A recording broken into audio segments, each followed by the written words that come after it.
चलो आज इसकी हुलिया बिगाड़ते हैं। চলো। কাপটার প্রিন্টটা আমার অতটা ভালো লাগছিল না, তাই আজকে এটার মেক ওভার করি। চলো, কি ডিজাইন করব কিছুই জানতাম না। ফার্স্টে তো যেটা পছন্দ না সেটাকে হোয়াইট কালার দিয়ে কভার করে নিলাম। তারপর গাছ থেকে এই পাতাগুলো ছিঁড়ে এনেছিলাম মোল্ডিড ক্লেতে পাতার ডিজাইন করার জন্য।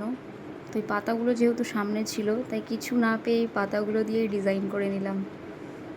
আর হ্যাঁ, ইগনোর মাই ফেস এক্সপ্রেশন। কাজ করার সময় কেন জানি আমার ফেসটা এরকম হয়ে যায়, একটু বেশি সিরিয়াস হয়ে যায়।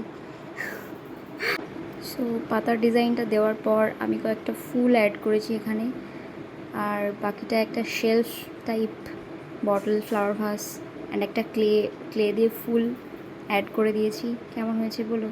Thank you.